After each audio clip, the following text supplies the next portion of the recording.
கண்களை மூடி ஆண்டவரே எங்களோடு பேசும் என்று சொல்லி ஹல்லேலூயா.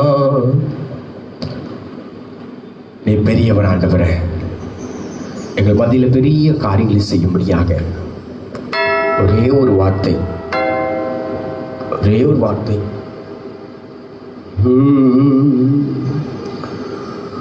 உடைந்த பாத்திரம் நான், அது உமக்கே தெரியும். தேவன் பயன்படுத்துகிறீ, இது யாருக்கு புரியும்? உடைந்த பாத்திரம் நான், அது உமக்கே தெரியும். தேவன் பயன்படுத்துகிறீ, இது யாருக்கு புரியும்? உடைந்த பாத்திரம் நான், அது உமக்கே தெரியும். தேவன் பயன்படுத்துகிறீ, இது யாருக்கு புரியும்? உதவாத எண்ணில் நீர் உறவானிதே, நீர் இல்லாத என் பொழுது விடியாதே. உதவாத எண்ணில் நீர் உறவானிதே, நீர் இல்லாத என் பொழுது விடியாதே. நீங்க இல்லாத என் பொழுது விடியாதே. நீங்க இல்லாத என் பொழுது விடியாதே. தேவகுமாரா, தேவகுமாரா என்ன நினைச்சிருங்க. தேவகுமாரா, தேவகுமாரா கொஞ்சம் நினைச்சிருங்க. தேவகுமாரா, தேவகுமாரா என்ன நினைச்சிருங்க. தேவகுமாரா, தேவகுமாரா கொஞ்சம் நினைச்சிருங்க. இயேசுவின் நாமத்தில் பிதாவே, ஆமென், ஆமென். உட்காரங்கள் கர்த்தரை ஆஸ்வதிப்பாராக. ஆண்டவரும் அருமை இரட்சகரும் ஆகிய இயேசு கிறிஸ்துவின் நாமத்தினாலே இந்த காலை ஆராதனையில் நான் உங்களை வாழ்த்தி ஆசீர்வதிக்கிறேன். கர்த்தர் நல்லவராக இருக்கிறார். உற்சாகத்தோடு கரங்களை தட்டி தேவன் இன்றைக்கு நமக்காக வைத்திருக்கிற எல்லா ஆசீர்வாதத்துக்கும் கரங்களை தட்டி பெற்றுக்கொள்ளுங்கள். கர்த்தர் உங்களை ஆசீர்வதிக்கட்டும். மத்தேயு சுவிசேஷ புத்தகம் 18வது அதிகாரம் 18வது வார்த்தை சொல்லுகிறது. மத்தேயு சுவிசேஷ புத்தகம் அதுல இருக்கிற 18வது அதிகாரம் 18வது வார்த்தை, பூலோகத்திலே நீங்கள் எவைகளை கட்டுவீர்களோ அவைகள் பரலோகத்திலும் கட்டப்பட்டிருக்கும். பூலோகத்திலே எவைகளை கட்ட அவிழ்ப்பீர்களோ அவைகள் பரலோகத்திலும் கட்ட அவிழ்க்கப்பட்டிருக்கும். எல்லா கரங்களை தட்டி உற்சாகத்தோடு இந்த வார்த்தைக்காக தேவனை ஸ்தோத்திரம் பண்ணுங்க. பிரைஸ் அல்லாஹ், பிரைஸ் அல்லாஹ். தேவன் நமக்கு ஒரு நல்ல அதிகாரத்தை கொடுத்திருக்கிறார். இந்த அதிகாரத்தை தான் அநேகர் பயன்படுத்தலாம் இல்லை. அதிகாரம் கிறிஸ்துவ பிள்ளைகளுக்கு, தேவனுடைய பிள்ளைகளுக்கு, அபிஷேகம் பெற்ற பிள்ளைகளுக்கு, அவருடைய பிள்ளைகளுக்கு தேவன் ஆண்டவர் நல்ல ஒரு அதிகாரத்தை கொடுத்திருக்கிறார். என்ன அதிகாரம்? கட்ட அவிழ்க்க. ஒரு மனுஷனால, ஒரு ஊழியக்காரனால கட்டவும் முடியும், கட்ட அவிழ்க்கவும் முடியும். பிசாசுடைய உபத்திரவத்துக்குள்ளாக உன்னை தள்ளவும் முடியும், அதுல இருந்து மீட்கவும் முடியும். பவுல் ஒரு இடத்துல சொல்றாரு, பிசாசை கட்ட அவிழ்த்து விட்டுறாரு. ஒரு மேல ஒருத்தன் மேல விட்டுறாரு, கட்ட அவிழ்த்து விட்டுறாரு, பிசாசு பிடிக்கட்டும் அப்படின்னு சொல்லி. அருமையான தேவனுடைய பிள்ளைகளை, இன்றைக்கு ஆண்டவராகிய தேவன் நமக்கு சொல்றதான ஒரு நல்ல வார்த்தை. அவர் சொல்றாரு, இங்க பூமியில என் பிள்ளைங்க எதெல்லாம் கட்டுறாங்களோ பரலோகத்துல நான் கட்டுருவேன். பூமியில எவைகளெல்லாம் கட்ட அவிழ்க்கிறார்களோ பரலோகத்துல நான் கட்ட அவிழ்த்து விட்டுருவேன். அல்லேலூயா. மோசே இஸ்ரவேல் அந்த ஜனங்களை கூட்டிக் கொண்டு எகிப்திலிருந்து புறப்பட்டு வருகிறார். புறப்பட்டு வர எல்லாத்துக்கும் தெரிஞ்ச காரியம் தான்.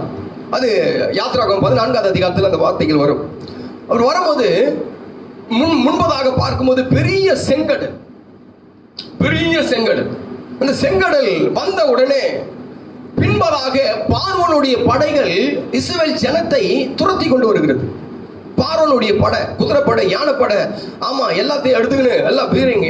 இன்றைக்கு யுத்தம் நடந்துச்சுன்னா பீரங்கி, துப்பாக்கி, AK-47 அதெல்லாம் எடுத்துன்னு வராங்க. இல்ல ஒரு பெரிய மிலிட்டரி படை அங்கிருந்து வருது. முன்பதாக இவங்க போய் கொண்டு இருக்கிறாங்க. மேக ஸ்தம்பமும் அக்னி ஸ்தம்பமும் இவர்களை வழிநடத்தி கொண்டே வருகிறது.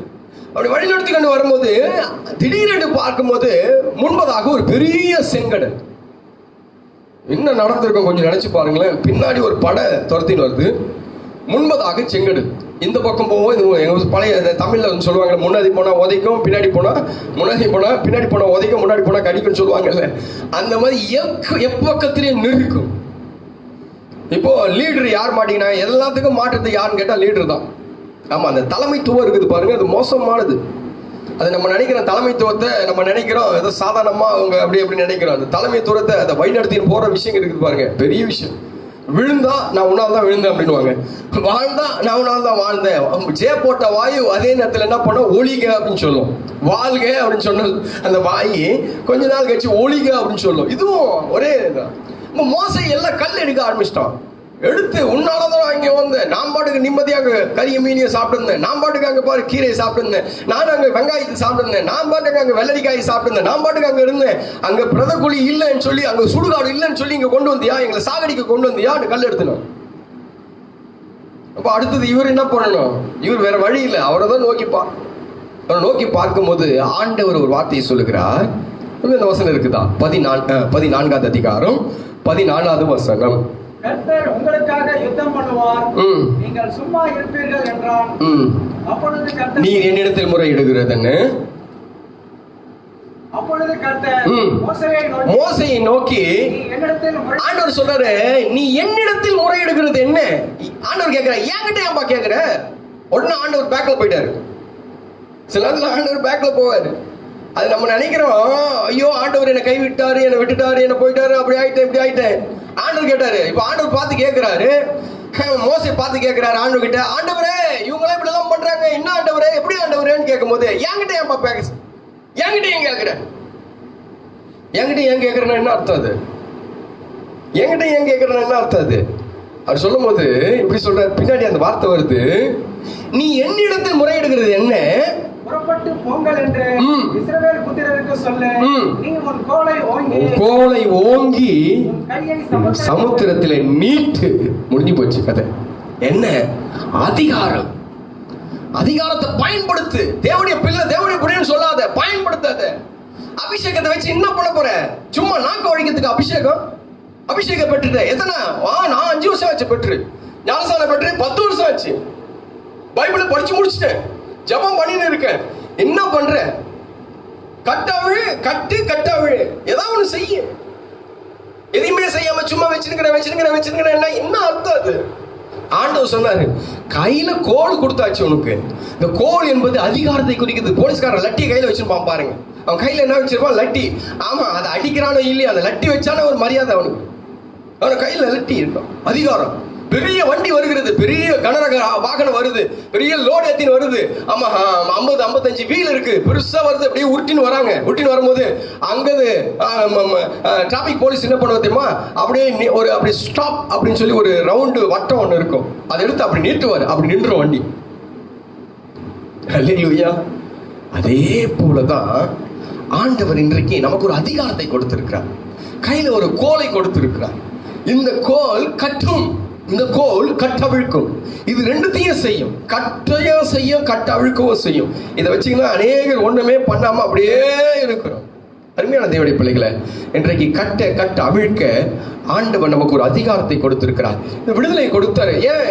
அதனால்தான் பல பேர் கட்டப்பட்டிருக்காங்க. நமக்கு பாருங்க, இன்னைக்கு வேடிக்கை தான் பார்த்துருக்கிறோம். ஏசாயா 61வது அதிகாரத்துல அதுல சொல்லப்பட்டிருக்கிறதான 1வது வசனத்துல இருந்து நீங்க வாசித்து பார்த்தீங்கன்னா, வாசித்து பாருங்க. கர்த்தராகிய தேவனுடைய ஆவியானவர் என் மேல் இருக்கிறார், சிறுமைப்பட்டவர்களுக்கு சுவிசேஷத்தை அறிவிக்க கர்த்தர் என்னை அபிஷேகம் பண்ணியிருக்கிறார். இருதயம் நொறுங்குண்டவர்களுக்கு காயம் கட்டுதலையும் கட்டுண்டவர்களுக்கு கட்டவிழ்த்தலையும். ஆமா, அதுக்காக தான் என்ன அபிஷேகம் பண்ணியிருக்காரு. அதுக்காக தான் அபிஷேகம் பண்ணியிருக்காரு. அநேகர் இதை வாங்கி வச்சு சும்மா வச்சுருக்கோம். அநேகர் இதை வாங்கி வச்சிருக்கிறோம். அந்த அபிஷேகம்லாம் நம்ம கையில இருக்கு. ஆண்டவர் என்றைக்கும் நம்ம கையில கொடுத்துறாரு. என்றைக்கு ஆவியானவர் நம்ம மேல வந்தாரோ, நான் சொல்லட்டுமா, அந்நிய பாஷை பேசுற எல்லா விசுவாசியும் பேய ஓட்டலாம். அந்நிய பாஷை பேசுற அபிஷேகத்தை பெற்று எல்லாருமே நீ கையெல்லாம் வைக்க தேவை, ஓரமா நின்று பொல்லாத ஆவி அப்படின்னா போகும். இனிமே உங்களுக்கு நடக்கும். அங்க கூடுவாஞ்சேரியில் இருக்கிறேன். இங்கே நம்ம நம்ம நம்ம டீம் வந்து இங்கே மரமில் நகர்ல பேயை ஓட்டுது. அப்போ இவங்க போராடி கொண்டு இருக்காங்க அந்த பேய்கிட்ட. நான் அந்த பொண்ணை வர சொன்னா அன்னைக்கு அந்த பொண்ணுக்காக ஃபுல் பாஸ்டிங் இருந்து எல்லாம் அமாவாசை ஃபுல் பாஸ்டிங்கா இருந்து அந்த லாஸ்ட்ல பார்த்தா தடை பண்ணிட்டான். பிசாசு வரல, தடை பண்ணிட்ட பிறகு நான் வீட்டுக்கும் போயாச்சு. வீட்டுக்கு போனா அங்கே ஆட ஆரம்பிச்சுன்னா பக்கத்தில் இருந்த சிஸ்டர் கிட்ட கூட்டு போய் அவங்கள வர வச்சு அவங்க ஒரு டீமை செட் பண்ணி போய் பிசாசை ஓட்டுறாங்க. ஓட்ட முடியல, கத்துது, அது அழகடிக்குது. அது அங்கேருந்து எனக்கு ஒரு ஃபோன் வந்துச்சு, பாஸ்டர் இந்த மாதிரி ஆச்சு, இந்த மாதிரி பேய் அது ரொம்ப ஆர்கோஷமாக கத்துது, அமாவாசைனால ஆர்கோஷமாக கத்துது. நான் கத்துன கொஞ்சம் பேர் நானும் பேய் மாதிரி கத்த ஆரம்பிச்சிட்டேன். நான் உனக்காக பாஸ்டிங் இருந்தேன், நீ வரல, அதுக்கப்புறம் கூட்டின்னு வரல, இப்போ வந்து என்ன கேட்குறீங்களா? எனக்கு டயர்டாகுது, மணி ஆயிடுச்சு, 10-10:30 மணி ஆயிடுச்சு, ரொம்ப டயர்டாகுது, இப்போ ஒன்று செய், தண்ணி எடு அப்படின்னு. அதெல்லாம் நடந்த காரியம். என் கூட இருக்கிற பசங்களுக்கெல்லாம் அது தெரியும், ஏன்னா அந்த டீம் அங்கே இருந்துச்சு. அப்போது தண்ணி எடுத்த உடனே அங்கேருந்து அந்த தண்ணி உள்ள உன்னுடைய விரலை விடு அப்படின்னு. யார் விரல? ஏதோ ஒரு அம்மா விரல விடுது. கவனி, விரல ஏதோ ஒரு அம்மா தண்ணி உள்ள விடுது. அங்கிருந்து ஜெபம் பண்றேன், இயேசுவின் நாமத்தினால். அந்த தண்ணி எடுத்து போய் அந்த அம்மா அந்த பேய்கிட்ட கொடுத்தா, இது வாங்க. எப்படி தெரியும்? அதுக்கு எப்படி தெரியும்? வாங்கல, தண்ணி கொடுத்தாங்க, அது வாங்கல. இது இயேசுவின் ரத்தம், நான் வாங்கல. எப்போ? எங்க கூடுவாஞ்சேரிக்கும் மரமலர்களுக்கும் கிட்டத்தட்ட பாத்தீங்கன்னா ஒரு 6 கிலோமீட்டர் 7 கிலோமீட்டர் வரும். இந்த 7 கிலோமீட்டர் தள்ளி அபிஷேகம் செயல்படுது. இந்த அபிஷேகம் அனாயிட்டிங் எப்படி செயல்படுது பாருங்க. 7 கிலோமீட்டர் தள்ளி அனாயிட்டிங் செயல்படுது. உங்ககிட்ட இருக்கிற அபிஷேகம் 7 கிலோமீட்டர்ல 70 கிலோமீட்டர் 700 கிலோமீட்டர் தள்ளியே பயன்படும். அவர் தூரத்துக்கும் சமீபத்துக்கும் தேவனம். எப்ப குடிக்கல நேரா போ, நெத்தியில உன் விரல வை அப்படின்னு. நெத்தியில விரல வச்சு போ, இயேசுவின் நாமத்தினால தோப்பு முடிக்கணும். பாஸ்டர் ஊந்துச்சா முடிஞ்சு போச்சு, போ வேலையை பார்த்து போ. அல்லேலூயா. இதுதான் கட்ட அவிழ்க்கிறதுக்காக தான். நம்ம கிட்ட இருக்கிற அபிஷேகம் நமக்கு தெரியல, நம்ம கிட்ட இருக்கிற அனாயிட்டிங் நமக்கு தெரியல. ஏன் நம்ம கிட்ட கொடுத்திருக்கிறதான ஆண்டவர் அது கொடுத்திருக்கிறது, இது பெரிய பொக்கிஷம், அது நமக்கு தெரியல. ஆகையால் தான் இந்த லூக்கா 4வது அதிகாரத்தில் அதே வார்த்தைகள் சொல்லும். அதே வார்த்தை நீங்க 18வது வசனத்துல இருந்து வாசித்து பாத்தீங்கன்னா, 18வது வசனத்துல இருந்து வாசித்து பாத்தீங்கன்னா 4:18 இருந்து, கர்த்தருடைய ஆவியானவர் என் மேல் இருக்கிறார், தரித்திரருக்கு சுவிசேஷத்தை பிரசங்கிக்கும்படி என்னை அபிஷேகம் பண்ணினார். அது கட்டுண்டவர்களை கட்ட அவிழ்க்கிறதுக்காக தான் தேவன் எனக்கு அபிஷேகம் பண்ணினார். அந்த அபிஷேகமே எனக்கு அதற்காக தான் கிடைச்சிச்சு. கட்ட அவிழ்க்கப்படாம சீசர்களை பார்த்து ஆண்டவர் சொல்றாரு, போப்பா பக்கத்துல இருக்கிற கிராமத்துக்கு போப்பா. மத்தேயு புத்தகத்துல 21வது அதிகாரத்துல நீங்க வாசித்து பாத்தீங்கன்னா அது 1ல இருந்து அந்த வார்த்தைகள் வரும். பக்கத்துல இருக்கிற கிராமத்துக்கு போய் என்ன பண்ண, நீ அபிஷேகம் பெற்ற ஆளு, சும்மா அங்கேயும் போய் ஊரை சுத்தாத. டைம் கிடைக்கும் போது போய் என்டர்டைன் போ. வீட்டுல இருக்கிறவங்களை கூட்டு போய் எங்கேயும் சுத்தின்னு போவாத. இப்ப சுத்தாம எப்ப சுத்துதுன்னு கேக்குறீங்களா? சுத்துறதுக்கு இது காலம் இல்லை, சுத்துறதுக்கு நேரம் இல்லை, என்டர்டைன் பண்றதுக்கு இது நேரம் இல்லை. ஊரை சுத்தத்துக்கோ மற்ற காரியம் பண்றதுக்கு இதுக்கு நேரம் இல்லை. இதெல்லாம் அப்படிப்பட்ட நேரமெல்லாம் இல்லை. அதுக்கு டைம் இல்லை. அதுக்கு டைம் இல்லை. அவன் என்ன பண்றாரு? ஆண்டவர் பார்த்து சொல்றாரு, பக்கத்துல இருக்கிற கிராமத்துக்கு போ. 1வது வசனத்துல இருந்து வாசிங்க. அவர்கள் எருசலேமுக்கு சமீபமாய் சேர்ந்து ஒலிவ மலைக்கு அருகான பெத்பகேக்கு வந்தபோது இயேசுவானவர் சீஷரில் 2 பேரை நோக்கி, உங்களுக்கு எதிரே இருக்கிற கிராமத்துக்கு போங்கள்.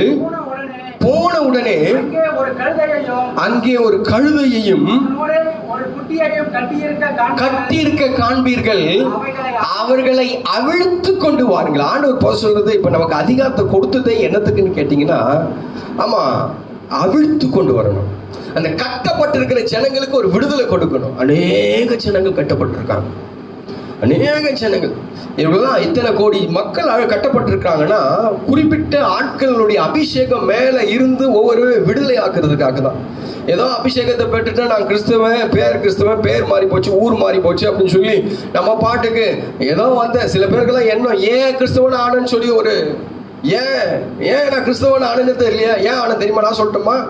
ஏன் நீ கிறிஸ்துவன் ஆன தெரியுமா? எங்க இருந்தா ஆண்டவர் கொண்டு வந்திருப்பா? ஏன் கொண்டு வந்தாரு தெரியுங்களா? எங்க இருந்து கொண்டு வந்து நட்டிருப்பார்? ஏன் நட்டார் தெரியுங்களா? ஏன் அந்த அபிஷேகத்தை நமக்கு கொடுத்தாரு? ஏன் நம்மள இன்னைக்கு நம்ம யோசித்து பார்த்தோம்னா நமக்கு புரியாது. நமக்கு அதெல்லாம் புரியாது. நம்ம எங்கேயோ இருந்தோம், திடீர்னு ஆண்டவர் கூட்டு வந்தாரு. எவனோ ஒருத்த சத்தியத்தை சொன்னோம், சர்ச்சுக்கு வந்தோம். ஆமா, சத்தியம் வந்து ஸ்ட்ராங் ஆச்சு. சத்தியம் ஸ்ட்ராங் ஆகணும்னு ஞானஸ்தானம் எடுக்க ஆரம்பிச்சோம். பேர் மாறிச்சு. பேர் மாத்த பிறகு கொஞ்ச நாள் அந்த பேர் அந்த உணர்ச்சி வசத்திலேயே நம்ம இருந்தோம். திடீர்னு ஒரு நாள் அபிஷேகம் நம்ம மேல வந்துச்சு. அபிஷேகத்தை பெற்றுக்கொண்டோம். அதுக்கப்புறம் அப்படியே அது பேக்ல பின்மாற்றமா போய் அதை அணைஞ்சு அது ஸ்லோவாகி அது அப்படியே நிக்குது. இப்போ ஒரு டவுட் வந்துச்சு நமக்கு, ஏன் அபிஷேகம் பெற்றோம்? ஏன் நம்ம கிறிஸ்தவன் ஆகணும்? நான் சொல்லிட்டேமா ஏன் ஆகணும் சொல்லி. உன் பகுதியில உன்னை சார்ந்தவர்கள் உனக்கென்று ஒரு கூட்டம் கொடுத்துருக்காங்க. அந்த கூட்டத்துல நிறைய பேர் கட்டப்பட்டு இருக்காங்க. கட்டுறது யார்? கட்டவிழ்க்கிறதுக்கு தாங்க நீ. ஆண்டவர் சொல்றாரு, அந்த வசனத்துல சொல்றாரு, பூலோகத்துல எவைகளை கட்டவிழ்ப்பீர்களோ, கட்டவிழ்த்து விடுங்க. கட்டவிழ்த்து விடுங்க.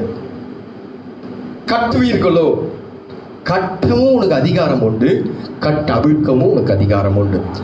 கட்டுறது பார்த்தீங்கன்னா ஒரு இடத்துல கட்டுவான், அவன் கட்டிடுவான். அவனுக்கு இதே தான் வேலை, கட்டுறது தான் வேலை. அவங்க கேட்டீங்கன்னா நிறைய கட்டு இருக்கும். பாவ கட்டு இருக்கும், நோயின் கட்டு இருக்கும், ஆமாம், சூழ்ச்சியின் கட்டு இருக்கும், சாப கட்டு இருக்கும், மரண கட்டு இருக்கும். அவனுக்கு நிறைய கட்டு. அந்த கட்டெல்லாம் போட்டு கட்டிடுவான். நம்ம மக்கள் பயங்கர நீங்க கட்டப்பட்டு இருக்கிறாங்க. நிறைய சம்பாதிப்பான், அவனால திருப்தியா சாப்பிட முடியாது. நல்லா சாப்பிடுவான், உடல்ல ஏதோ ஒரு வியாதி இருக்கும். கேட்டா சொல்லுவாங்க, என்ன வியாதின்னு தெரியல, எல்லா செக்கப்பும் பண்ணேன். இங்க ஒரு செக் பண்ணியா? எல்லா டாக்டரும் பார்த்துட்டேன். இந்த டாக்டர் வந்து பாத்தியா? எல்லா ஹாஸ்பிட்டலுக்கு போயிட்டேன். சீனா மேலைக்கு வந்தியா நீ? இல்ல எல்லா டாக்டரும் பார்த்துட்டேன். இங்க ஒரு டாக்டர் இருக்காரு, அவரை பார்க்கல. இங்க இந்த மருத்துவமனைக்கு வரல, இந்த கிளினிக்கு வரல. நீ இந்த கிளினிக் வந்தாருன்னா என்ன டெஸ்ட்னு சொல்லிட்டுவாரு. எல்லா டெஸ்ட்டும் எடுத்துட்டேன், இந்த டெஸ்ட்டும் எடு, அப்பதான் என்ன கட்டுன்னு தெரியும். அப்ப கற்றுறது யாருன்னு கேட்டா இவனுக்கு கற்றுறதுதான் வேலை. நியாயாதிபதிகள் புஸ்தகத்துல 15வது அதிகாரத்துல 10வது வசனத்தை நீங்க வாசித்து பார்க்கும்போது 10,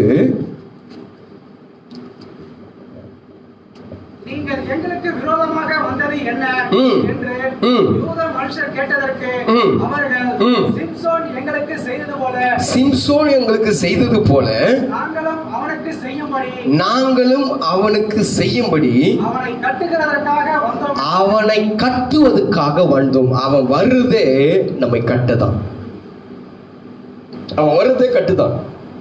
உள்ள வந்துட்டானா கட்டாம போக மாட்டான்.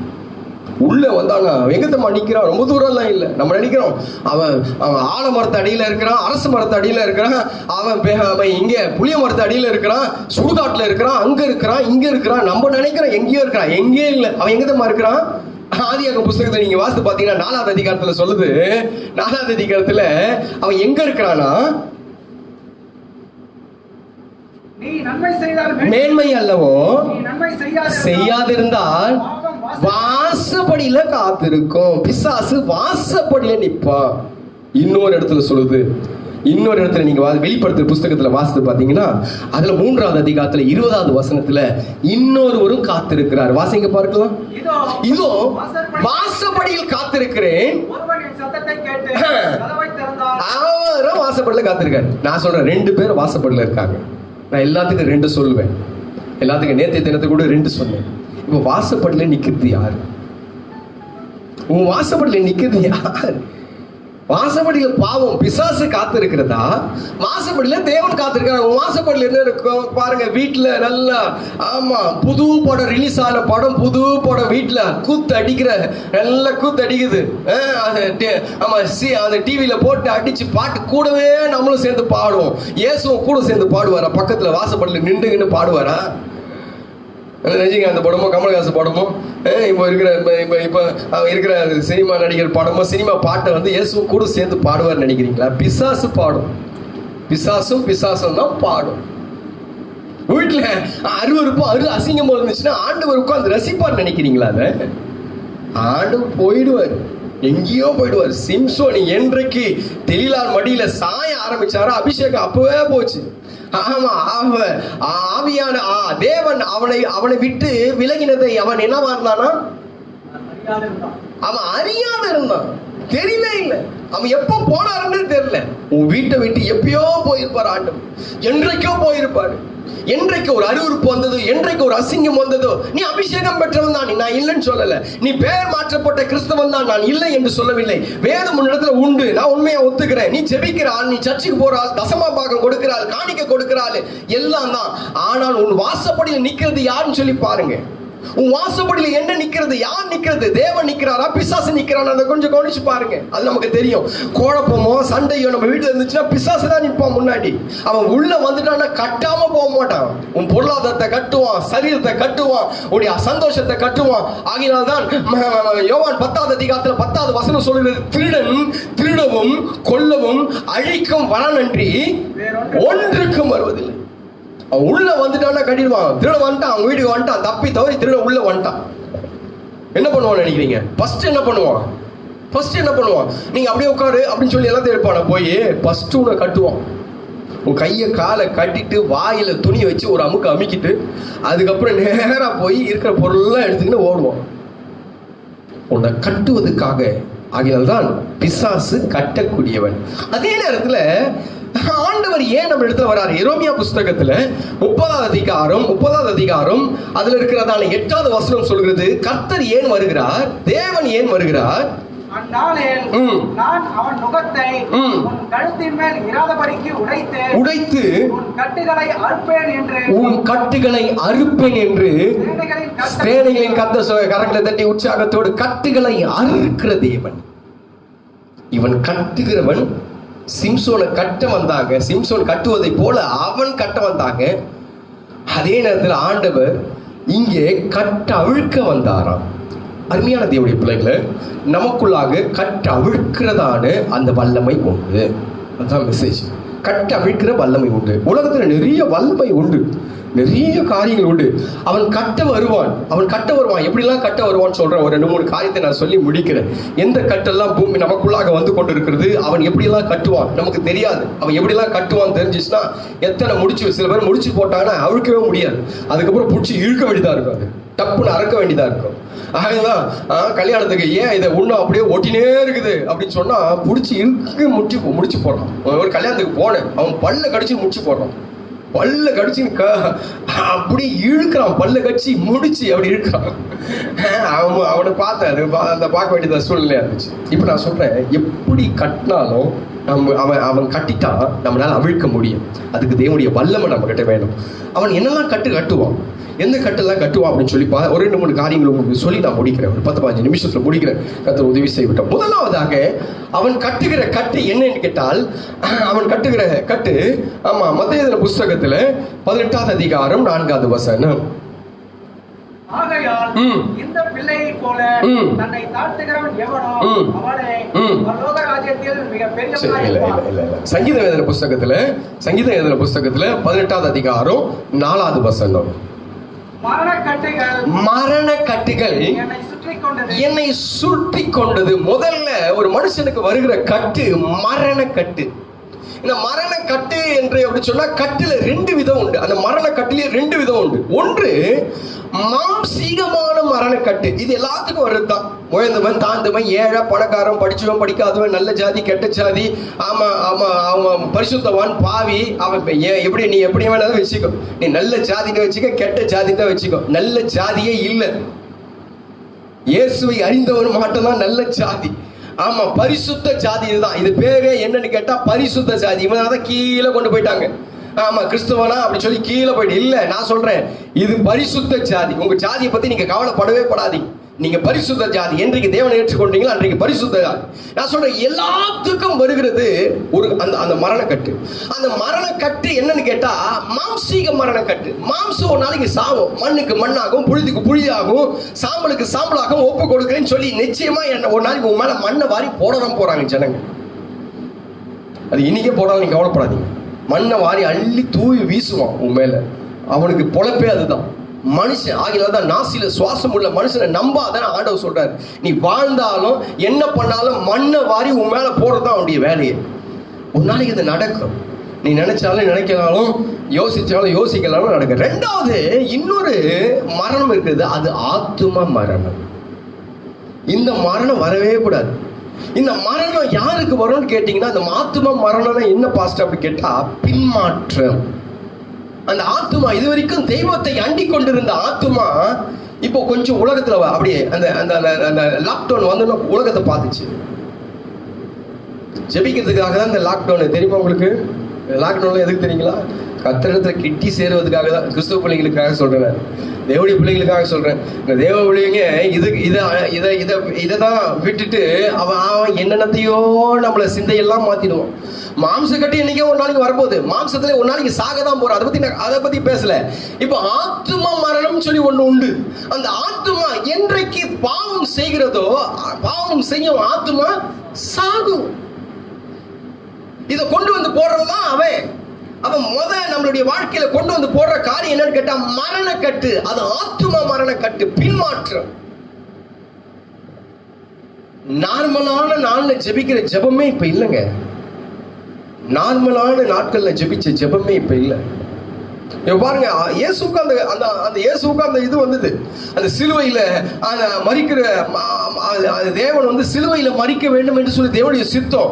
ஆனா இவன் என்ன பண்ணா, அந்த ஏரோது பாருங்க, கல்லெறிஞ்சு கொள்ள ஆரம்பிச்சாங்க, சிலுவையில அறைய ஆரம்பிச்சாங்க, அவரை வந்து வேற விதத்துல கொல்ல ஆரம்பிச்சாங்க. ஆனா தேவனுடைய சித்தம் வேற, அது ஆத்மா, அது அந்த மரணம் வேற. ஆனா இதே நேரத்துல நம்மளுடைய இருதயத்திலிருந்து இந்த ஆத்துமா மரணம் பாருங்க, இந்த ஆத்துமா மரணம் ஒரு நாள் வரவே கூடாது. ஆண்டவர் ஆதாமையும் ஏவாளையும் பார்த்து சொன்னாரு, இதை புசிக்கும் நாளில் சாகவே சாவார். அப்புறமா வசனம் எடுத்து பார்த்தீங்கன்னா, பின்னாடி பார்த்தீங்கன்னா ஆதாமின் ஆயுசு நாட்கள் தான் எவ்வளவா? 930 வருஷம். 930 வருஷம் உயிரோடு வாழ்ந்துன்னு இருக்கார். இது புசிக்கிற நாளில் சாகவே சாகுவார். என்னது அது? என்ன மரணத்தை குறிக்கிறது? அது எந்த மரணம்? சாகவே சாவனா நீங்க செத்து இருக்கணும், அது சரீர மரணம். அது இல்ல. அவன் 930 வருஷம் வாழ்ந்தான், ஆனா ஆத்மா செத்து போச்சு, பின்மாற்றமா போயிட்டான்.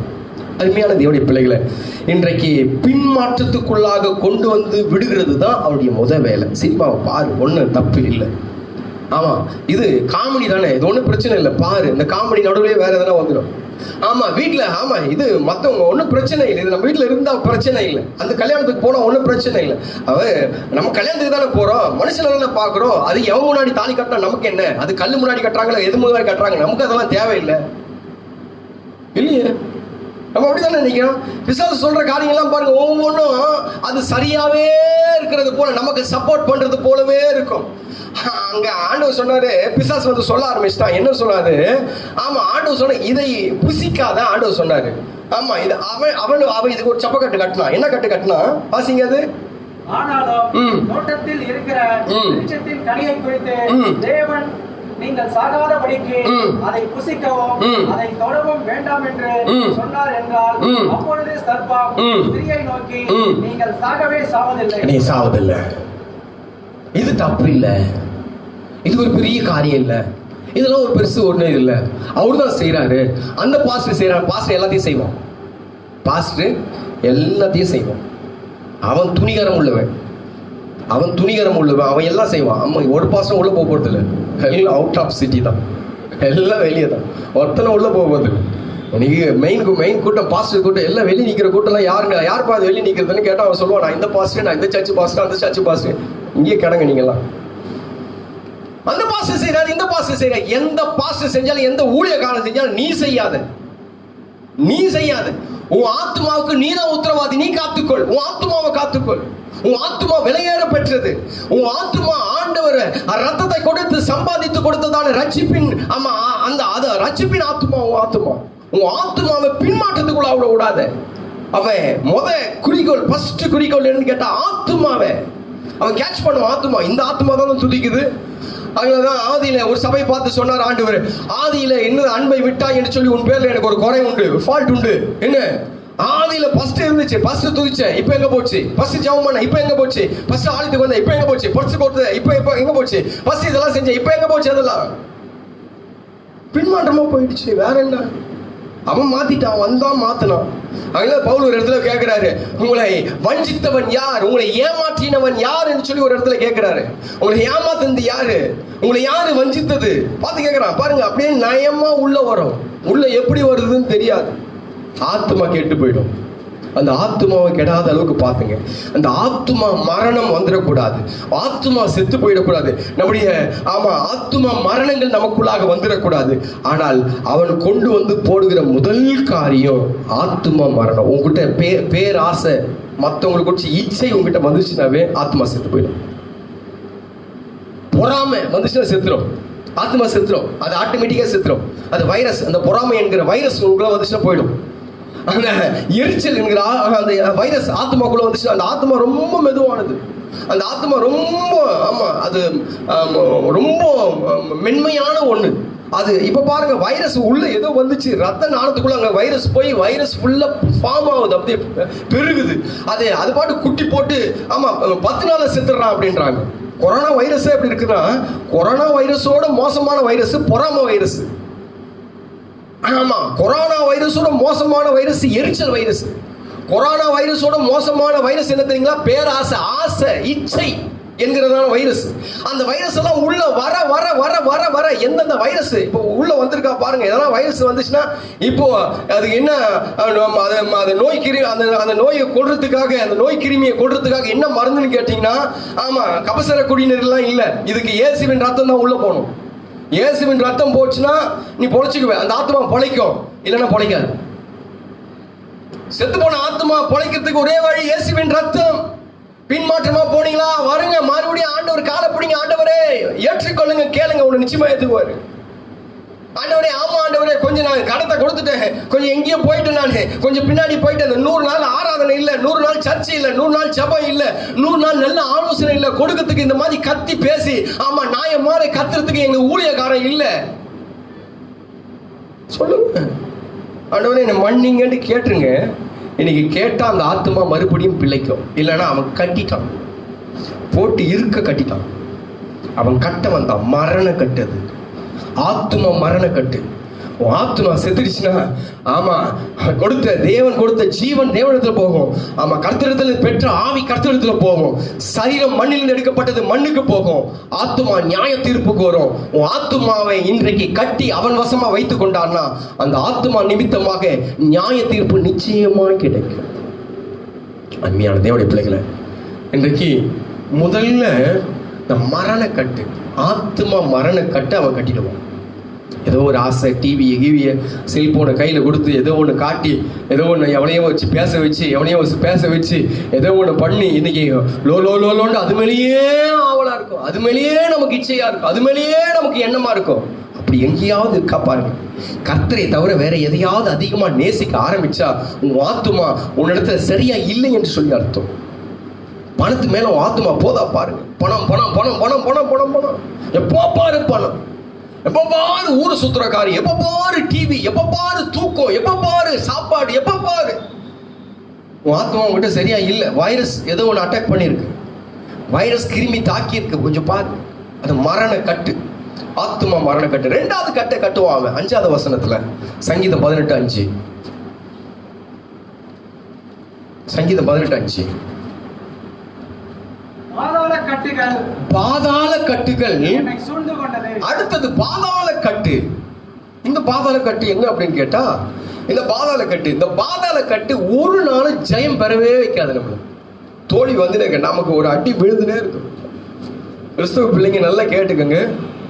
கிறிஸ்துவ பிள்ளைங்க வந்து பாஸ்டர் பிரசங்கம் பண்றாரு, எல்லாம் உங்களுக்கு ஜெயம், எல்லாம் உங்களுக்கு நல்லது, எல்லாம் அப்படிலாம் பிரசங்கம் அப்படிலாம் சொல்லுவாங்க. சும்மா உங்களை தேர்த்துவதற்காக சொல்லுவாங்க. சிலுவை இல்லாம சிங்காசனம் இல்லவே இல்லைங்க. நான் சொல்றேன், அந்த சிலுவை சுமந்துக்குன்னு போனாதான் சிங்காசனத்துக்கு போக முடியாது, போக முடியாது. கம்ஃபர்டபுளா ஆண்டவர் வச்சிருக்காரு. எங்க சம்திங் ராங். நல்லா இருக்கேன், எனக்கு ஒரு குறையும் இல்லை. என் மண்டாட்டி நல்லா என்னை பாத்துக்கிறான், எங்க புருஷன் நல்லா என்னை பாத்துக்கிறாரு, என்னுடைய பிள்ளைங்க எல்லாம் நல்லா பாத்துக்கிறாங்க, யாரும் பாவமே செய்யல, எதுவுமே பண்ற, எல்லாம் நல்லா இருக்கிறோம். நாங்கெல்லாம் எங்களுக்கு ஒரு பட்சமும் இல்லை, நாங்க நல்லா சாப்பிடுறோம், நல்லா இருக்கிறோம், எல்லாம் நல்லா இருங்க, எல்லாம் நல்லுங்க. எங்கேயோ ஒரு ஹோல்ஸ் இருக்கு, அதை பாரு, எங்கேயோ ஒரு ஹோல்ஸ் இருக்கு பாரு. இங்க என்ன விஷயம் கேட்டா, இவன் என்ன கொண்டு வந்து அடுத்தது என்ன வந்து கொண்டு வந்து போடுவான்னு கேட்டா, நமக்கு அந்த பாதாளம் என்பது குறிக்கிறது. எல்லாத்துலயும் தோல்வி தோல்வி தோல்வி தோல்வி தோல்வி. அவன் ஜெயிக்கவே விட மாட்டான் நம்மள. அத தோல்விதான், அதாவது பாதாளம், அதுதான் அதை தான் குறிக்கிறது. 1 கொரிந்தியர் புஸ்தகத்துல நீங்க 15வது அதிகாரத்துல 55வது வசனத்தை நீங்க வாசித்து பார்த்தீங்கன்னா உங்களுக்கு தெரியும். 55வது வசனம், மரணமே ஆண்டவர் சொல்றாரு, உன் கூர் எங்கே, பாதாளமே உன் ஜெயம் எங்கே. அந்த ஜெயத்தை அந்த ஜெயத்தை கெடுத்துருவாமே. ஜெயம் கொஞ்சம் அப்படி போயிட்டே இருக்கும், டக்குன்னு ஒரு அடி அடிச்சிருவான். நம்ம என்ன பாஸ்டர் பண்ணோம் கேட்டா, நாம அவனை அடிக்கணும். ஆண்டவர் சொல்றாரு, பிசாசுக்கு என்ன பண்ணுங்க, ஃப்ரெண்ட்ஸா இருங்க. பிசாசுக்கு ஃப்ரெண்டா இருங்கன்னு சொல்றாரு. பிசாசுக்கு எதிர்த்து நில்லுங்க. அப்பொழுது அவன் உங்களை விட்டு ஓடி போவான். அவன் தோல்வி கொடுக்கிறது பிசாசு. ஒரு தோல்வி கொண்டு வந்து போட்டுருவோம். நம்முடைய வாழ்க்கையில ஒரு தோல்வி வரும், நல்ல காரியத்தை அப்படியே இதா இருக்கும், டக்குன்னு ஒரு அடி அடிச்சு சோர்ந்து போய் வச்சிருவோம். சோர்ந்து போகாதீங்க. அந்த நேரத்துலதான் ஆபத்து காலத்தில், ஆமா, நம்ம சோர்ந்து போனா பலன் என்னவா, குன்றி போகுமா. ஆபத்து காலத்துல சோர்ந்து போக கூடாது. ஆபத்து காலம் வரும்போதுதான் நாம என்ன பண்ணோம், ஆபத்து காலத்துல 50வது சங்கீதம் 15வது வசனத்துல சொல்லுது, ஆபத்து காலத்துல என்னை நோக்கி கூப்பிடு, நான் உனக்கு விடுவிப்பேன், நீ என்னை மகிமைப்படுத்துவார். இது நமக்கு நல்லா தெரியல. ஆபத்து காலத்துல ஐயோ வந்துருச்சு ஐயோ போயிடுச்சு சோர்வடைய செய்துதான் உனக்கு பிசாசு. உன்னுடைய அந்த வெற்றியை எப்படியாவது முறியடிக்கணும், தடுக்கணும். ஒரு மனுஷன் சொல்றான், ஆமா, நல்ல போராட்டத்தை போராடினேன், ஆமா, விசுவாசத்தை காத்துக்கொண்டேன். அதுல நீங்க வாசித்து பார்க்கும்போது, ஆமா, தீமோத்தேயு புஸ்தகத்துல 2 தீமோத்தேயு புஸ்தகத்துல 4வது அதிகாரத்துல 7வது வசனத்துல சொல்லுது. 7வது வசனத்துல, நல்ல போராட்டத்தை போராடினேன், ஓட்டத்தை முடித்தேன், விசுவாசத்தை காத்துக்கொண்டேன். இது முதல் நீதியின் கிரீடம். என்ன விஷயம்னா, அந்த நீதியின் கிரீடம் பெற்றுக்கொள்ள கூடாது. ஆகையினால அந்த பாதாள கட்டு. இந்த பாதாள கட்டி ஏன்னு கேட்டா, அந்த பாதாள கட்டி எதுக்கு அதோடைய அர்த்தம் என்னன்னு கேட்டா, தோல்வியை கொடுக்கிறது. உன் வாழ்க்கையில தோல்வி வரும். அந்த தோல்வி அவன் கொண்டு வந்து எப்படியாவது நீ தோத்து போகணும். எப்படி குடும்ப வாழ்க்கையில தோத்து போகணும். குடும்பத்துல கணவன் மனைவிக்கும், ஆமா, ஒரு மிஸ் அண்டர்ஸ்டாண்டிங் வரும். வாழ்க்கையில தோக்குறதுக்கு வரும் சின்னது. அந்த நேரத்துல உட்கார்ந்து, ஆண்டவரே இதை சரிப்படுத்துங்க அப்படின்னு சொல்லி எவனும் கேட்க மாட்டான். பழியை தான் போடுவோம். நீ தான் அதை செஞ்ச, நீ தான். அவ 10 இவன் மேல சொல்லுவான், இவன் 10 அவன் மேல சொல்லுவான். இவன் மாத்தி நீ தான். லாஸ்ட்ல பார்த்தா 2 ஒட்டஞ்சி, குடும்பம் ஒட்டஞ்சி, ஒண்ணுமில்லாத போய்.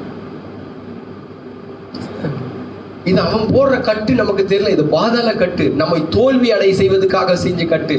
திடீர்னு சொல்லி ஒரு பஞ்சம் வரும். பஞ்ச நாட்களில நமக்கு பஞ்சம் வந்துச்சுன்னா பிரச்சனை வந்துடும். அந்த பஞ்சத்தை கொண்டு வந்து உள்ள விட்டுருவோம். அந்த பஞ்சம் உள்ள வந்துட்ட பிறகு கடனும் அதையும் இதையும் வாங்கி என்னென்னவோ வாங்கி என்ன பண்ணுவோம், அவன் கட்டுல சிக்கிக்குவோம். ஆண்டவர் வாக்குத்தத்தத்தை கொடுத்தார். நம்ம இப்ப கேட்டா நம்ம அதுக்கு மறுமொழி எல்லாம் சொல்லுவோம். நீ மறுமொழி சொன்னா பாஸ்டர் கிட்ட சொல்லக்கூடாது, வேதத்துக்கிட்ட தான் மறுமொழி சொல்லணும், ஆண்டவர் கிட்ட தான் மறுமொழி சொல்லணும்.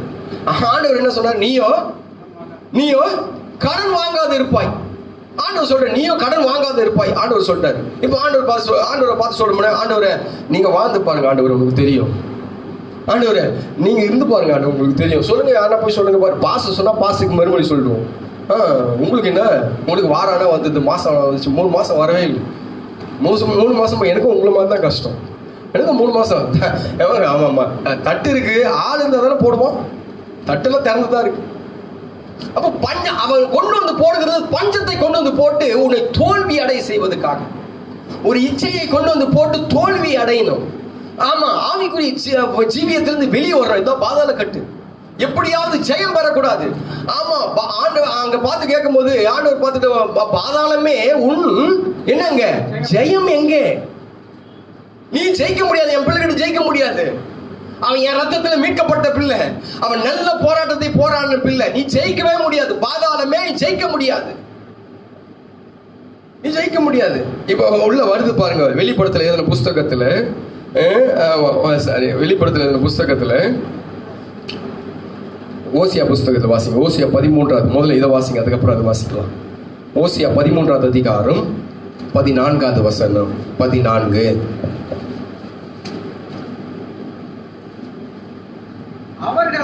அவர்களை பாதாளத்தின் வல்லமைக்கு நீங்களாக்கி மீட்பேன். எப்படி சொல்றாரு பாருங்க ஆண்டவர், தோல்விக்கு நீங்களாக்கி ஜெயிப்பேன்.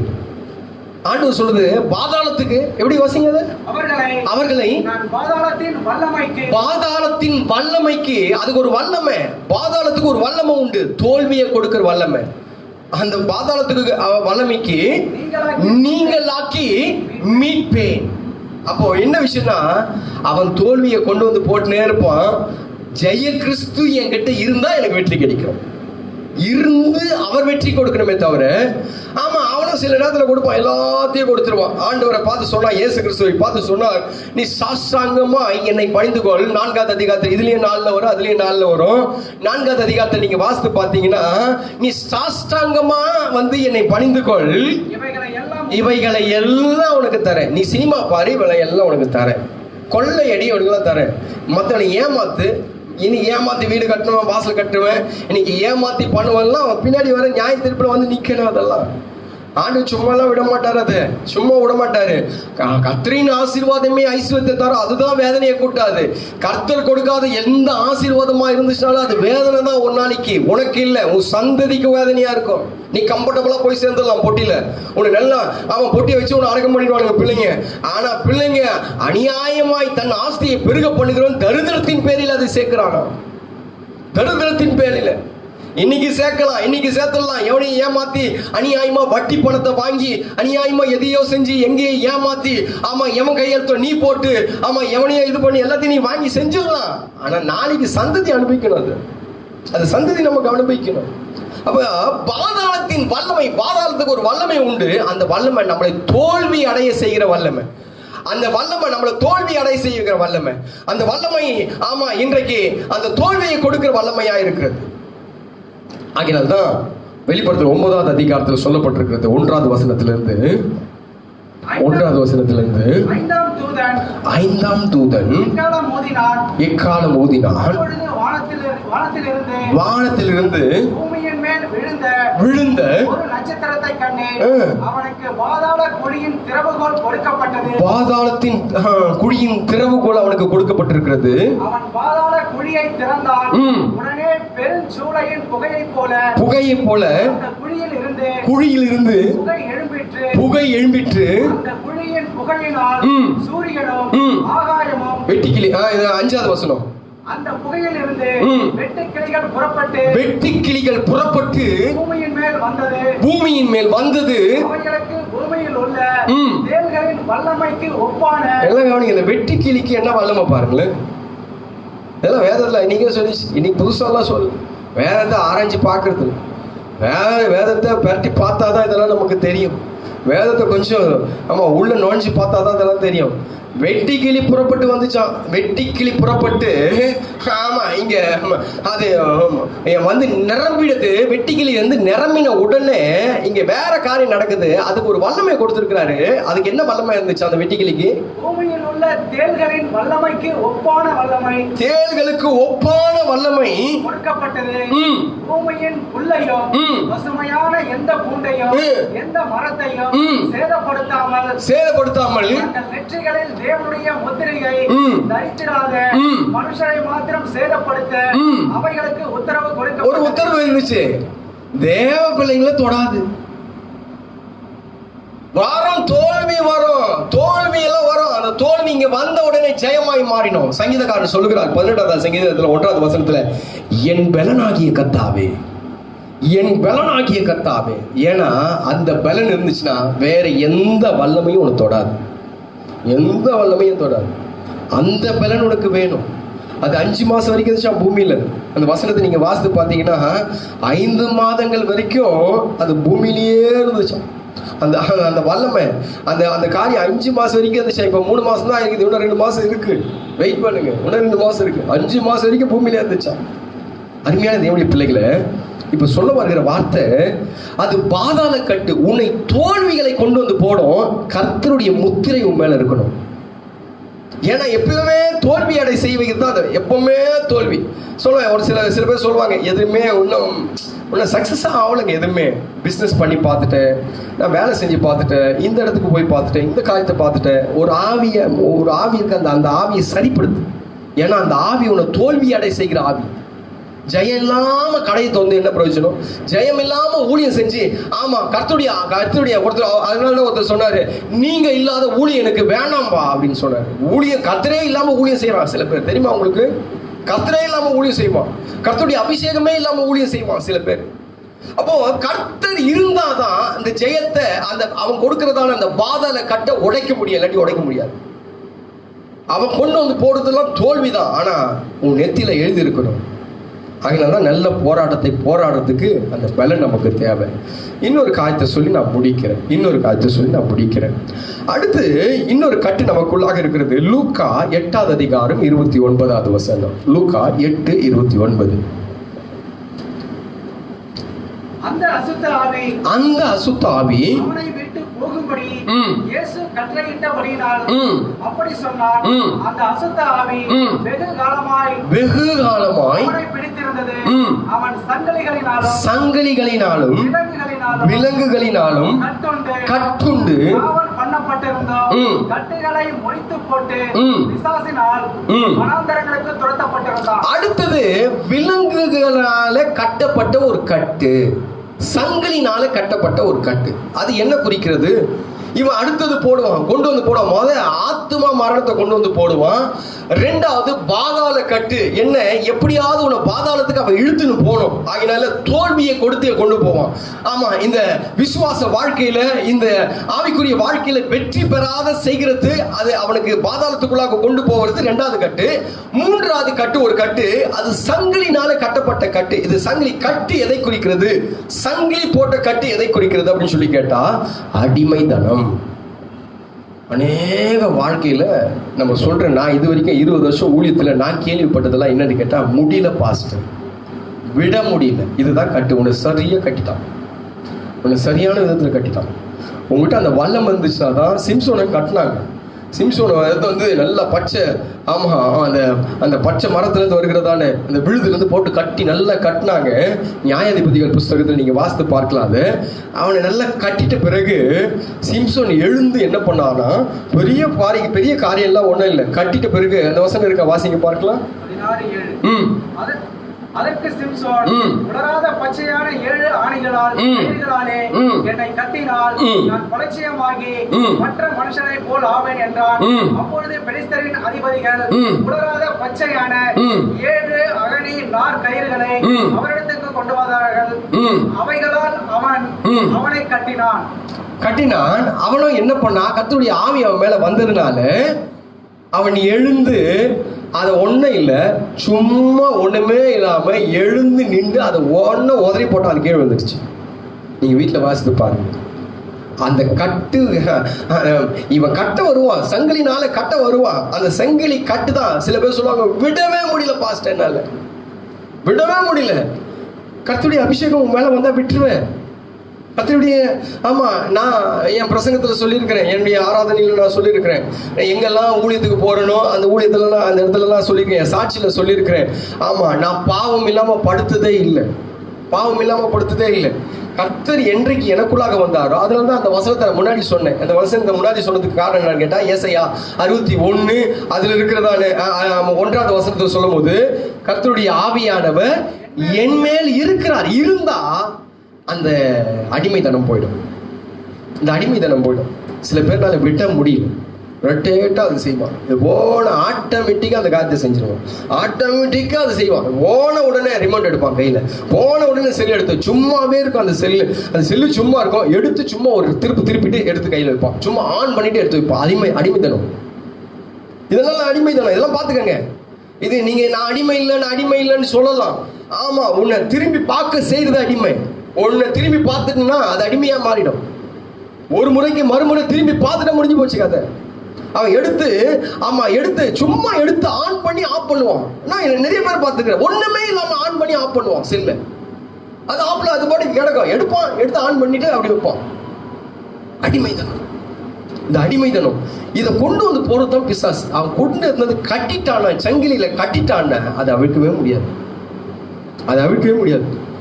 அது சர்ச்சுக்கு வரும், அது சர்ச்சில் இருக்கும், அது எல்லாம் நடக்கும். ஒரு இடத்துல பார்த்தீங்க, மார்க் எழுதின புஸ்தகத்தில் நீங்கள் வாசித்து பார்த்தீங்கன்னா, அந்த மார்க் எழுதின 5ஆவது அதிகாரத்திலேயா அந்த வசனத்தை நீங்கள் அந்த இடத்த நீங்கள் வாசித்து பார்த்தீங்கன்னா, அவங்க ரொம்ப நாள் அந்த சர்ச்சில் தான் இருந்தாங்க. அந்த அம்மா 11ஆவது அதிகாரமா வாசித்து பாருங்க, எடுங்க, இருக்குதா பாருங்க. ஆபிரகாம் குமார்த்தி ஒருத்தர் இருந்தா பாருங்க. மார்க் எத்தனாவது? 11, லூக்கா 13:11. ஒரு ஓய்வு நாளில் அவர் ஜெப ஆலயத்திலே போதகம் பண்ணிக் கொண்டிருந்தார். அப்பொழுது 18 வருஷமாய் பலவீனப்படுத்தும் ஆவியை கொண்ட ஒரு ஸ்திரீ அங்கே இருந்தார். அவள் எவ்வளவு வேணும் நிமிரக்கூடாத கூனியாய் இருந்தார். இயேசு அவளை கண்டு நம்மிடத்தில் அழைத்து, ஸ்திரீயே, விடவத்தில் நின்று விடுதலையாக்கப்பட்டாய் என்று சொல்லி அவள் மேல் தனது கைகளை வைத்தார். ஒண்ணு இல்ல, இவன் ஆபிரகாம் குமார்த்தி தான். ஆனா அவன் கட்டிட்டான். இன்னைக்கு அநேகருடைய வாழ்க்கையில கட்டுகள் உண்டு. என்ன கட்டுனா, ஒண்ணு அடிமைத்தனத்தின் கட்டு. இந்த அடிமைத்தனத்தில் ஏதாவது அடிமைத்தனம், பேசாம இருக்கவே முடியாது. இது மறுமொழி, புருஷன் தானே, கணவன் தானே, ஒரு வார்த்தை சொல்லிட்டு சரி விடுங்க போங்க அப்படின்னு சொல்ல விட முடியாது. அதனால மறுமொழி கொடுத்துட்டே இருக்கும். சண்டை வலிக்கும், இழுக்கும் சண்டை. கெட்ட வார்த்தை பேசாம திடீர்னு லூஸ் டாக்கிங் பண்ணிடுவான். திடீர்னு ஒரு வார்த்தை சொல்றோம். அடிமைத்தனம் அதெல்லாம். அது பார்த்த உடனே கையை வச்சிடும். பார்த்த உடனே கையை வச்சிடும், போயிடும். அது அடிமைத்தனம். ஏமாத்திடும், அது அடிமைத்தனம். பெருந்தின்றி எதையும், அது அடிமைத்தனம். பார்த்தோன்னா எடுத்து வாயில போற அதெல்லாம் செய்யவே, அதெல்லாம் அசிங்கமான தனம். கிறிஸ்துவ பிள்ளைங்க அதெல்லாம் மாறணும். எடுத்த உடனே எவனுக்கு வச்சிருக்காங்க, யாருக்கு வச்சிருக்காங்க, எவங்க வச்சிருக்காங்க, எலிக்கு வச்சிருக்காங்க, நீ தின்றியாத, தின்னி செத்து போ. எலி சாவதுக்காக வச்சிருந்தாத. எடுத்து வாயில் லொடுக்குன்னு போட்டுக்கும். மாறும் அடிமைத்தனம். அவன் இந்த அடிமைத்தனத்தை கொண்டு வந்து அந்த கட்டுவான். நான் 3 கட்டு தான் சொன்னேன். நிறைய கட்டு இருக்கிறது. அவன் கட்டினா ஆத்துமாவை பின்மாற்றத்துக்குள்ளாக கொண்டு போய் மரண கட்டை கட்டிட்டான். சங்கீதம், அந்த சங்கீத புஸ்தகத்துல அவன் நமக்குள்ளாக கட்டின அந்த கட்டு என்னன்னு கேட்டா, ஆத்தும மரணத்தின் கட்டு. சங்கீதம், அந்த சங்கீத புஸ்தகத்துல 18ஆவது அதிகாரத்துல 4ஆவது வசனத்துல அது ஆத்துமா மரண கட்டு. 2வது சங்கீதம் 18 அதுல இருக்கிற 5ஆவது வசனத்துல பாதாள கட்டு, தோல்வியை உண்டாக்குற கட்டு. நமக்குள்ளாக தோல்வியை உண்டாக்கி தோல்விக்குள்ளாக செய்து பாதாளத்துக்குள்ளாக தள்ள வேண்டியது அவருடைய வேலையா இருக்குது. 3வதாக இங்கே இன்றைக்கு இப்ப நான் சொன்னது போல லூக்கா 8ஆவது அதிகாரத்துல 29ஆவது வசனத்துல அவன் சங்கிலினாலே கட்டப்பட்டான். அடிமைத்தனத்தின் ஒரு கட்டாக நம்மளை கட்டப்பட்டான். இன்றைக்கு அருமையான பிள்ளைகளை, அவன் எந்த கட்டினாலும் கட்டட்டும். பாவ கட்டு இருக்கிற அப்போஸ்தலர் புஸ்தகத்துல 8ஆவது அதிகாரத்துல 24ஆவது வசனத்துல நீங்க வீட்டுல போய் வாசித்து பாத்தீங்கன்னா அது பாவ கட்டு அப்படின்னு சொல்லுது. பாவத்தை கொண்டு வந்து போட்டு பாவத்திலேயே ஒரு கட்டு. எனக்கு நேரம் இல்லை, ஆகினால் இந்த வசனத்தை மாத்திரம் சொல்றேன், நீங்க குறித்து கொள்ளுங்க, வீட்டுல போய் தியானம் பண்ணுங்க. அப்போஸ்தலர் 8ஆவது அதிகாரத்துல 24ஆவது வசனத்துல அது பாவ கட்டு அப்படின்னு சொல்லப்பட்டிருக்கிறது. அதே நேரத்துல ஏசாயா புஸ்தகத்துல 52ஆவது அதிகாரத்துல 2ஆவது வசனம் சொல்கிறது, அதுல கழுத்துல ஒரு கட்டு கட்டப்பட்டிருக்கிறது. இந்த கழுத்து கட்டு நிமிரக்கூடாதபடிக்கு, ஆவியானவரை பார்க்க கூடாதபடிக்கு, தெய்வத்தை பார்க்க கூடாதபடிக்கு, உன்னதத்தை பார்க்க கூடாதபடிக்கு கழுத்துல ஒரு கட்டு கட்டப்பட்டிருக்கிறது என்று சொல்லப்பட்டிருக்கிறது. லூக்கா 13ஆவது அதிகாரத்துல 16ஆவது வசனத்துல சொல்லுது, அது சாத்தான் கட்டி வைத்த ஒரு கட்டு அப்படின்னு சொல்லிது. சாத்தான் கட்டி வச்ச ஒரு கட்டா. இன்றைக்கு எந்த கட்டா இருந்தாலும் சரி, எந்த கட்டா இருந்தாலும் சரி, இன்றைக்கு நீ கட்ட ஆரம்பிக்கும் போது அந்த கட்டு ஒன்றும் இல்லாத போயிடும். ஆகினால்தான் முன்னாடியே நான் அந்த வசனத்தை சொன்னேன். மத்தேயு 18ஆவது அதிகாரத்துல 18ஆவது வார்த்தை சொன்னேன், பூலோகத்துல எவைகளை கட்டுவீர்களோ அது பரலோகத்திலே கட்டப்படும். பூலோகத்துல எவைகளை அவிழ்க்கிறீர்களோ பரலோகத்தில் அது கட்ட அவிழ்க்கப்படும். இன்றைக்கு அந்த ஆவிகள் எல்லாம் கட்ட ஆவியானவர் என் மேல இருக்கிறார். அவன் நம்மை கட்ட வந்தார், ஆனால் தேவன் நம்மை கட்ட அவிழ்க்க இவனுக்கு உண்மை உள்ளவராக இருக்கிறார். ஆகினால தேவனுடைய பிள்ளைகளை கட்ட அவிழ்க்குவதற்கு, அந்த கட்டை அவிழ்த்து போடுவதற்கு உங்களுக்கு வல்லமையை தேவன் கொடுத்திருக்கிறார். அந்த வல்லமையோடு இன்றைக்கு இல்லைன்னா அந்த வல்லமையை நம்ம பெற்றுக்கொள்வோம். யாவரும் முழங்கால் படியிட்டு, எல்லாரும் முழங்கால் படியிட்டு, அந்த கட்டு அருந்து போகிற ஒரு கட்டா இருக்கணும். அந்த கட்டை தேவன் அழுத்தாராம். ஒரு வசனத்தை நம்ம வாசிக்கலாம். சங்கீதம் 107 14ஆவது வசனம் சொல்லுது. 14ஆவது வசனம் சொல்லுகிறது 107:14 அந்த காலத்திலும் மரண இருளிலும் இருந்து அவர்களை வெளிப்பட பண்ணி அவர்கள் கட்டுகளை அறுத்தார். உன் கட்டுகள் எல்லாம் நீங்க அறப்போகிறது. ஒருவேளை பின்மாற்றமாய் நீ போயிருக்கலாம். மரணக்கட்டு அது அறுத்து போட தேவன் உண்மையுள்ளவரா இருக்கிறார். அது கட்டினது அவன் தான், பிசாசு. சிம்சோனை கட்ட வந்தார்கள். அவன் நியாயாதிபதி, ஒரு மீட்க வந்த மீட்பன், ரட்சகன். இன்றைக்கு பாருங்க, அந்த மரண கட்டு வருதா பாருங்க. கட்ட அவிழ்க்க வேண்டிய நானு கட்டப்பட்டிருக்கிறேன். கட்ட அவிழ்ப்பதற்காக ஆண்டவர் என்னை அபிஷேகம் பண்ணினார். அநேகர் கட்டப்பட்டிருக்காங்க. அவங்களெல்லாம் கட்ட அவிழ்க்கிறதுக்காக தான் ஆண்டவர் என்ன வச்சிருக்காரு. கிராமத்துக்கு போங்க, அங்க ஒரு கழுத குட்டியும் கட்டப்பட்டிருக்கும். கட்ட அவிழ்த்து கொண்டு வரங்கன்னு சொன்னார் ஆண்டவர். கட்ட அவிழ்ப்பதற்காக கொண்டு வர வேண்டிய நான் இன்னைக்கு கட்டப்பட்டிருக்கிறேன். எந்த கட்டு? பின்மாற்றம் என்கிறதான மரணக்கட்டு. முன்னாடி ஆண்டவரை துதிச்சு மகிமைப்படுத்தின, இப்ப துதிக்க முடியல, அவன் கட்டிட்டான். இரண்டாவது பாதாள கட்டு. அது தோல்வியை உண்டாக்குற கட்டு. ஜெயம் பெற வேண்டிய நான், நல்ல போராட்டத்தை போராட வேண்டியது நானு, யுத்தத்துக்காக நிக்க வேண்டிய நானு, திறப்புல நிக்க வேண்டிய நானு, மற்றவங்களுக்காக மற்றவங்களை கட்டவிழ்க்க வேண்டிய நானு, மற்றவங்களுக்கு சுவிசேஷத்தை சொல்ல வேண்டிய நானு, மற்றவங்களுக்கு பிரசங்கிக்க வேண்டிய நானு, மற்றவங்களை கண்ணீரை துடைக்க வேண்டிய நானு கட்டப்பட்டிருக்கிறேன். இன்றைக்கு தோல்வி கூட ஆண்டவர் இருந்தாருன்னா அவனுக்கு ஜெயம். சங்கீதக்காரன் சொன்னாரு, சும்மா போய் அங்க நிக்கிற தாவீது நிக்கல, சும்மா போய் நிக்கல. யுத்தத்துல இந்த கோலியாத்து முன்னாடி போய் நிக்கும் போது சொன்னார், சேனைகளின் கர்த்தருடைய நாமத்துல உங்ககிட்ட வருகிறேன். விடவே இல்லாத அதுலதான் என் பெடலாக்கிய கத்தாவே அப்படி சொன்னார். அவன் சொன்ன வந்து போய் நிக்க முடியாதுதான் சொன்னார். சேனையினுடைய கர்த்தர், அந்த கர்த்தருடைய நாமத்துல உங்ககிட்ட வரேன்.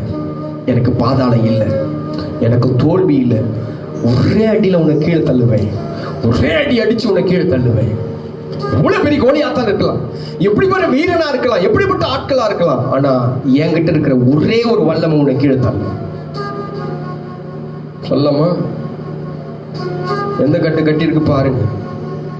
அடிமைத்தனத்தின் கட்டு, சங்கிலினால விலங்குகளினாலே கட்டப்பட்ட ஒரு கட்டு. அடிமைத்தனம். இயேசுவின் ரத்தம் சகல பாவங்களை நீக்கி சுத்திகரிக்கும். இயேசு உங்ககிட்ட வந்தார், விடுதலை கொடுக்கிறதுக்காக தான் வந்தாரு. பாவங்களை நீக்கி நம்மை ரட்சிக்க வந்தார். இயேசு உங்ககிட்ட வந்தார்னா அடிமைத்தனம் போயிடும். அது 20 வருஷமா சிகரெட் குடிக்கலாம், 20 வருஷமா சாராயத்தை குடிக்கலாம், 20 வருஷமா பாவத்தை செய்யலாம், நீ எத்தனை வருஷம் வேணாலும் செய். இயேசு என்கிற வல்லமை ஒரே ஒரு முறை உன்னிடத்துல வந்தா அந்த கட்டெல்லாம் போயிடும், இந்த அடிமைத்தனம் எல்லாம் போயிடும். பாவ கட்டிலிருந்து விடுதலை கொடுக்கிற தேவன் நமக்கு உண்டு. அதே நேரத்தில் உன்னதத்தை பார்க்க கூடாதபடிக்கு, தெய்வத்தை பார்க்க கூடாதபடிக்கு கழுத்துல கட்டப்பட்ட கட்டு இன்னைக்கு அவிழ்க்க போகிறது. சாத்தான் கட்டி வைத்து 18 வருஷமாய் சாத்தான் கட்டி வைத்திருக்கிற அந்த கட்டு இன்றைக்கு அவிழ்க்க போகிறது. எல்லாம் உற்சாகத்தோடு, ஆண்டவரே நாங்க கட்ட அவிழ்க்கிறதுக்காக வந்திருக்கிறோம், நாங்க கட்ட அவிழ்க்கிறதுக்காக வந்திருக்கிறோம். பூமிகளை அப்பா தகப்பனே, நீங்க சொன்னீங்க எவைகளை கட்டினாலும் பரலோகத்துல கட்டப்படும், எவைகளை கட்ட அவிழ்த்தாலும் பரலோகத்துல கட்ட அவிழ்க்கப்படும் சொல்லி நாங்க கட்ட அவிழ்க்கிறோம். இப்போதே கட்ட அவிழ்க்கிறோம். எங்களுக்குள்ளாக இருக்கிற பாவ கட்டுகளை அறுக்கிறோம், அவிழ்த்து போடுகிறோம். எனக்குள்ளாக கழுத்து கட்டப்பட்டிருக்கிறது, அதை அவிழ்த்து போடுகிறோம். எங்களுக்குள்ளாக சாத்தான் கட்டப்பட்டிருக்கிறான், அந்த கட்டை அவிழ்த்து போடுகிறோம். எங்களுக்குள்ளாக மரண கட்டுகளை நாங்கள் அவிழ்த்து போடுகிறோம். எங்களுக்குள்ளாக பாதாள கட்டுகளை நாங்கள் அவிழ்த்து போடுகிறோம். எங்களுக்குள்ளாக சங்கிலினால கட்டப்பட்ட கட்டுகளை அவிழ்த்து போடுகிறோம். இயேசுவின் நாமத்தினால், இயேசுவின் நாமத்தினால். எல்லாம் கேட்கலாம். உனக்கு கட்ட அதிகாரம் உண்டு, கட்ட அவிழ்க்க அதிகாரம் உண்டு. உன்னை கட்டுவதற்கு பிசாசுக்கு அதிகாரம் இல்லை. ஆனா கட்ட வருவோம். தேவன் உன்னோடு கூட இருக்கும்போது அதை ஒன்றும் இல்லாத நிர்மூலமாக்குவார் என்பதுல சந்தேகம் இல்லை. எல்லா ஆண்டவரை தன்னோடு வைத்துக் கொள்ளுங்க. எல்லாம் கூப்பிடுங்க. ஒரு விஷயம் கூப்பிடுங்க. ஆண்டவர் என் கூட வாங்கப்பா, நான் கட்டப்பட்டிருக்கிறேன், இப்போ என் கட்ட அவிழ்த்துருங்க. நாங்க அநேகரை கட்ட அவிழ்க்க போகிறோம். ஒரு நாள் அடிமை தனத்துல இருந்த, பாவத்துல இருந்த, சாபத்துல இருந்த தேவன் என்னை கட்ட அவிழ்த்தார். 20 வருஷமா இந்த கட்ட அவிழ்க்கிற ஊழியத்தை நான் செய்து கொண்டிருக்கிறேன். 20 வருஷமாய் போய் பிரசங்கம் பண்ணி அநேகருடைய கட்டுகளை, அநேகருடைய மனக்கண்களை திறந்து கொண்டிருக்கிறேன். அநேகருடைய வாழ்க்கையில இயேசுவை பத்தி சொல்லிக் கொண்டிருக்கிறேன். அதே காரியத்தை தான் ஆண்டவர் உன்னோட வைத்திருக்கிறார். இன்றைக்கு கட்டவிழ்க்கிற ஒரு அபிஷேகத்தை தேவன் உனக்கு ரிபாலா ஷிகரவா கொடுக்க உண்மை உள்ளவரா அவிழ்க்கிறவரா இருக்கா? எல்லாம் கேளுங்க. ஆண்டவரே, நான் கட்டு அவிழ்க்கணும். அநேகருடைய கட்டுகள் என் வீட்டு பக்கத்துல இருக்கிறாங்க, என் குடும்பத்துல இருக்கிறவங்க இருக்கிறாங்க, என் உடன் பிறந்தவங்க இருக்கிறாங்க, அநேகர் கட்டப்பட்டிருக்கிறாங்க. அவங்களுடைய கட்டுகள் எல்லாம் அவிழ்க்கிற கர்த்தாவே அந்த வல்லமை எனக்கு தாருன்னு சொல்லி கேளுங்க. நான் உங்களுக்காக ஜெபம் பண்ண போகிறேன். நான் உங்களுக்காக ஜெபம் பண்ண போகிறேன். கட்டு அவிழ்ப்பதற்காக தேவன் நம்மை உண்டாக்கினார். ஹல்லேலூயா, ஹல்லேலூயா. ரத்த கோட்டைக்குள்ளே நான் நுழைந்து விட்டேன், இனி எதுவும் அணுகாது, எந்த தீண்டும் தீண்டாது. ரத்த கோட்டைக்குள்ளே நான் நுழைந்து விட்டேன், இனி எதுவும் அணுகாது, எந்த தீண்டும் தீண்டாது. இம்மட்டும் உதவின எபினேசரே இனியும் காத்திடுவார். இம்மட்டும் உதவின எபினேசரே இனியும் காத்திடுவார். உலகினில் இருக்கும் அவனை விட இயேசு பெரியவர். சொல்லமா? இந்த உலகினில் இருக்கும் அவனை விட இயேசு பெரியவரே. கொள்ளை நான் நுழைந்து விட்டேன், இனி எதுவும் அணுகாது, எந்த தீண்டும் தீண்டாது. அந்த கோட்டைக்குள்ளே நான் நுழைந்து விட்டேன், இனி எதுவும் அணுகாது, எந்த தீண்டும் தீண்டாது. நான் உங்களுக்காக ஜெபம் பண்றேன். பரிசுத்தமுள்ள நல்ல பிதாவே, ஆண்டவர் இயேசுவின் நாமத்தினால் அருமையான இந்த நல்ல கர்த்தாவை ஆராதனைக்காய் ஸ்தோத்திரம். சபையில கொண்டு வந்தீங்கப்பா. அநேகர் வீட்டிலிருந்து கர்த்தாவை இந்த வார்த்தைகளை கேட்டுக்கொண்டு இருக்கிறாங்க. பூலோகத்திலே எவைகளை கட்டுவீர்களோ அது பரலோகத்திலே கட்டப்படும். பூலோகத்திலே எவைகளை கட்ட அவிழ்ப்பீர்களோ அது பரலோகத்திலே கட்ட அவிழ்க்கப்படும். நான் கட்ட அவிழ்ப்பதற்காக தெரிந்து கொள்ளப்பட்டதான பாத்திரம் கர்த்தாவே, இன்றைக்கு அநேகருடைய வாழ்க்கையில இந்த மரணக்கட்டு, பாதாளக்கட்டு, கர்த்தாவே இன்றைக்கு அடிமைதனத்தின் சங்கிலினாலே கட்டப்பட்ட கட்டு, பாவக்கட்டு, கழுத்தின் கட்டு, சாபக்கட்டு, சாத்தானின் கட்டு கட்டப்பட்டிருக்க. இன்றைக்கு அதெல்லாம் அவிழ்க்கிற இந்த வல்லமை எனக்கு தாங்க. அவனை நான் கட்டுற அந்த கட்டு, அவனை நான் கட்டி போடணும், நான் கட்ட விழுத்துப்படணும். அநேகரை கட்ட விழுப்பதுக்காக என்ன தெரிந்து கொண்டீங்கப்பா தகப்பனே. அநேகரை நாங்கள் கட்ட விழுக்கணும், உதவி செய்யுங்க. அநேகருக்கு நாங்கள் விடுதலை கொடுக்கணும், அதுக்கு எங்களுக்கு விடுதலை கொடுங்க. அநேகருக்கு நாங்கள் சுவிசேஷத்தை சொல்லணும், அதுக்கு எங்களை தகுதிப்படுத்துங்க. ஒரு திருக்கரத்தில் அர்ப்பணிக்கிறோம். இந்த ஆராதனையை பார்த்து கொண்டிருக்கிறேன், இந்த ஆராதனையில் பங்கு பெற்று கொண்டிருக்கிறேன் ஒவ்வொருவரையும் என் தேவனாகிய கர்த்தர் ஆசீர்வதியும். நல்ல சுகத்தோடு, பலத்தோடு, ஆரோக்கியத்தோடு வையும். தீய சக்திகள், தீய வல்லமைகள் யாரும் கர்த்தாவே எந்த குடும்பத்தையும் தொடாதபடி காத்துக்கொள்ளும்.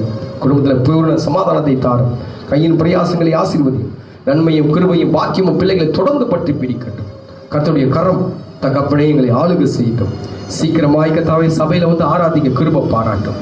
சமாதானத்தோடு ஒவ்வொருவரையும் வையும் கருத்தில் ஒப்பு கொடுக்கிறோம். இயேசுவின் நாமத்தில் ஜெபிக்கிறோம் நல்ல பிதாவை. எல்லாம் சேர்ந்து சொல்வோம், ஆமென். என் ஆத்துமாவே கர்த்தரை ஸ்தோத்திரி, முழு உள்ளமே பரிசுத்த நாமத்தை ஸ்தோத்திரி. என் ஆத்துமாவே கர்த்தரை ஸ்தோத்திரி, அவர் செய்த சகல உபகாரங்களையும் மறவாதே. ஆமென். கர்த்தராகிய இயேசு கிறிஸ்துவின் கிருபையும் பிதாவாகிய தேவனுடைய அன்பும் பரிசுத்த ஆவியின் அன்பின் ஐக்கியமும் ஆறுதலும் தேடுதலும் வழிநடத்தலும் சமாதானம் ஆசீர்வாதமும் இன்றைக்கும் சதா காலங்களும் நம்மோடு கூட இருந்து நம்மை நடத்துவாராக. ஆமென். அல்லேலூயா, அல்லேலூயா, அல்லேலூயா. சமாதானத்தோடு கடந்து செல்லுங்க. கர்த்தர் உங்களோடு இருப்பார், உங்களை ஆசீர்வதிப்பாராக. God bless you. Praise the Lord.